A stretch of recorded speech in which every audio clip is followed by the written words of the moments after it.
কাল 19 আগস্ট দুপুর 2টোর পর থেকে 3 ধরন মেয়েরা কেউ পাবে 4500, কেউ পাবে 5000, আবার কেউ পাবে 3000 টাকা। যদি আপনি অন্নপূর্ণা ভান্ডার আবেদন করে থাকেন, যদি আপনার আজও টাকা ঢুকে না থাকে, তাহলে জানা আপনার জন্য অত্যন্ত জরুরি, নতুবা ব্যাপক পস্তাতে পারেন আপনি।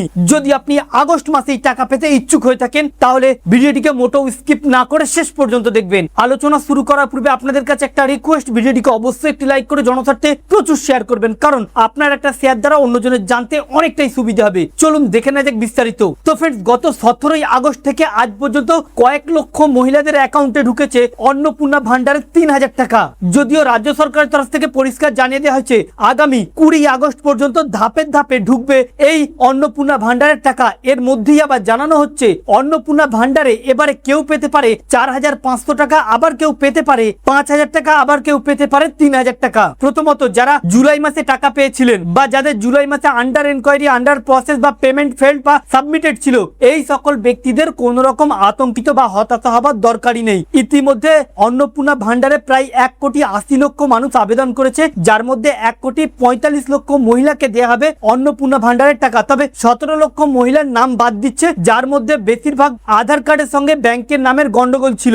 অন্যদিকে এমন মহিলা যারা সিভিক বা সরকারি কোনো কাজ করত বা প্রতি মাসে প্রতিনিয়ত স্যালারি বা বেতন ঢুকতো, এই সকল মহিলাদেরকে টাকা দেবে না। বাকি সকল মহিলাই কিন্তু এবারে আগস্ট মাসে টাকা পাবে। তবে এর মধ্যে যারা আজ এখনো পর্যন্ত টাকা পায়নি, অথচ তাদের গত মাসে আন্ডার এনকোয়ারি বা আন্ডার প্রসেস বা পেমেন্ট ফেল্ড ছিল, তাদের কোন রকম আতঙ্কিত বা ঘাবড়াবার বা দুশ্চিন্তা করার কোনো কারণই নেই। আগামী 20 তারিখ পর্যন্ত আপনি অপেক্ষা করুন। যদি আপনার সবকিছু ঠিকঠাক থাকে, তাহলে কাল থেকেই ঢুকবে আপনার অ্যাকাউন্টে ধাপে ধাপে টাকা। তবে এমন মহিলা যারা লক্ষ্মীর ভান্ডারের টাকা পেত না, বিধবা ভাতার টাকা পেত, যাদের বয়স 25 থেকে 60 বছরের মধ্যে, অথচ তারা অন্নপূর্ণা পাওয়ার বয়স রয়েছে বা তার যোগ্য, তাহলে সেই ব্যক্তি যারা আবেদন করেছিলেন, এমন বিধবা ব্যক্তি যারা আবেদন করেছিলেন, তাদের কিন্তু অন্নপূর্ণা ভান্ডারের 3000 টাকা এবং বিধবা ভাতা 1500 টাকা, মোট মাসে 4500 টাকা করে দেওয়া হবে ঘোষণা মুখ্যমন্ত্রীর। একই সাথে এমন মহিলা যারা কৃষক বন্ধুর টাকা পেতেন,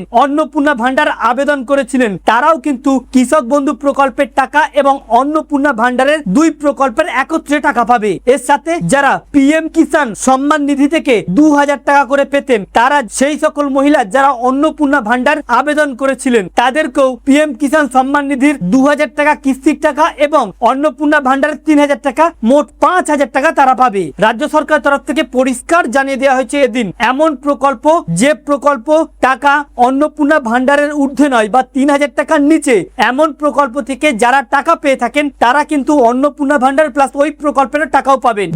যারা আজ পর্যন্ত টাকা পায়নি, অপেক্ষা করুন, আগামী কাল দুপুর 2টোর পর থেকেই আপনাদের অ্যাকাউন্টে টাকা ঢুকবে। কালকেও যাদের ঢুকবে না, আগামী 20 তারিখ 2টোর পর তাদের অ্যাকাউন্টে টাকা ঢুকে যাবে। এরপরে যারা এখনো পর্যন্ত টাকা পাবে না, তাহলে তাদের ভেরিফিকেশন করতে সময় লাগবে 30 তারিখ পর্যন্ত, অর্থাৎ তাদের সেপ্টেম্বর মাসের 2 তারিখে 2য় সপ্তাহে টাকা দেওয়া হবে। তো ফ্রেন্ডস, এই ছিল মূলত অন্নপূর্ণা ভান্ডার নিয়ে বিশেষ আপডেট। যদি আপনি টাকা পেয়ে থাকেন, কমেন্ট বক্স লিখে জানাবেন, এবং যদি আপনি এখনো পর্যন্ত কোন রকম টাকা না পেয়ে থাকেন, তাও লিখে জানাবেন। আমাদের উদ্দেশ্য ছিল এই আপডেটটি আপনাদের সামনে উপস্থাপন করা, যাতে আপনাদের জানতে সুবিধা হয়ে থাকে। ভালো লেগে থাকলে ভিডিওটিকে অবশ্যই লাইক করে শেয়ার করবেন। Thank you friends, thank you watching.